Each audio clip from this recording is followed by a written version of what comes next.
casos, wala na tayong mga pasyente.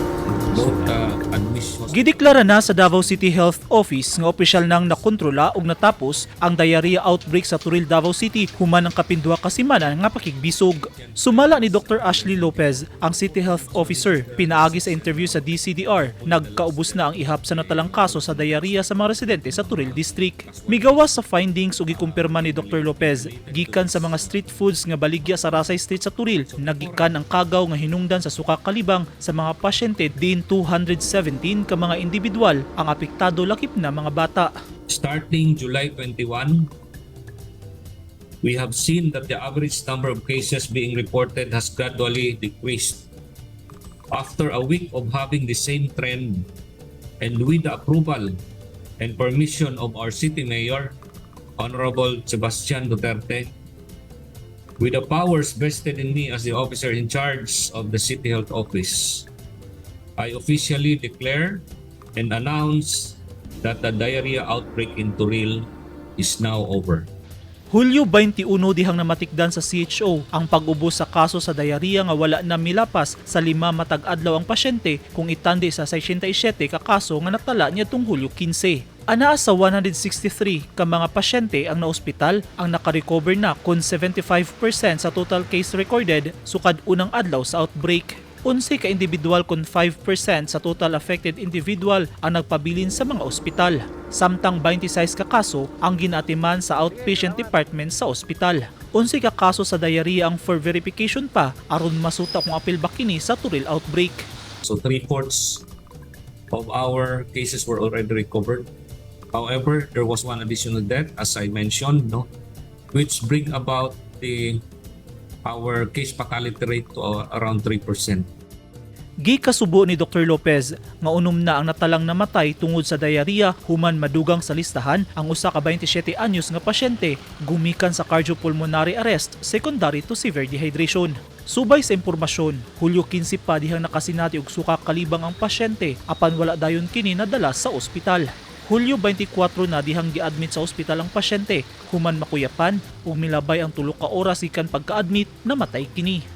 Busa giawhag ni Lopez ang publiko nga dili baliwalaon ang sintomas sa diarrhea. Kinahanglan nga magpakonsulta dayon hilabi na kung nakasinati na og 3 ka higayon nga acute watery diarrhea sanglit ang paghatag og medical care ang usa sa maayong paagi aron malikayan ang severe dehydration o posibleng ikamatay. The diarrhea outbreak was due to a foodborne microorganism with Vibrio cholera as the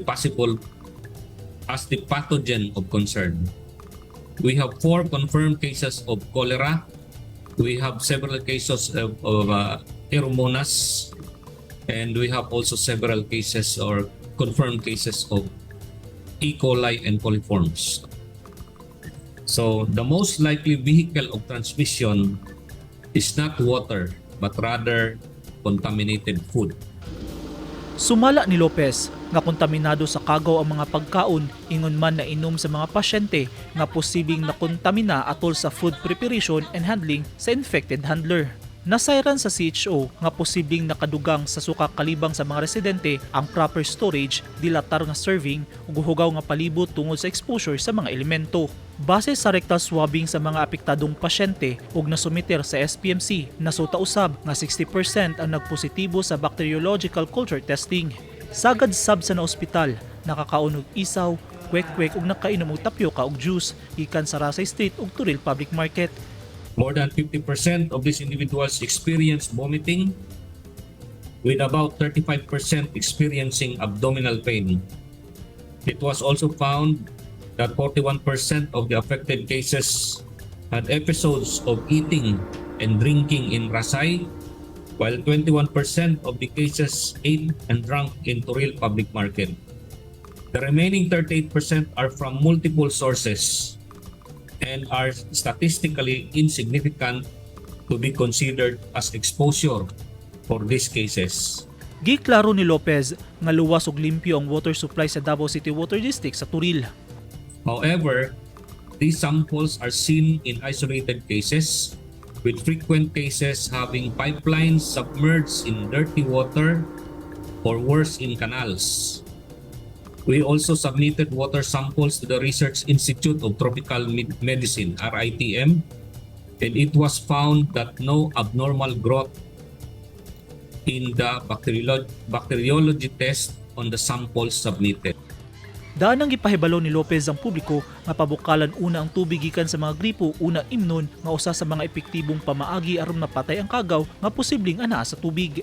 Kahinumduman nga duha ka mga ice plant sa Turil ang gipahunong sa Setio ang operasyon ini human masuta nga positibo sa kago ang tubig nga ginahimong ice di nagapamalit ang mga street food vendors og ice nga mao ilang ginagamit sa pagpabugnaw sa ilang mga ilimnong gipangbaligya sama sa tapioca ug juice. Eugene Hinutan, Newsline Philippines, Davao Region, stay safe.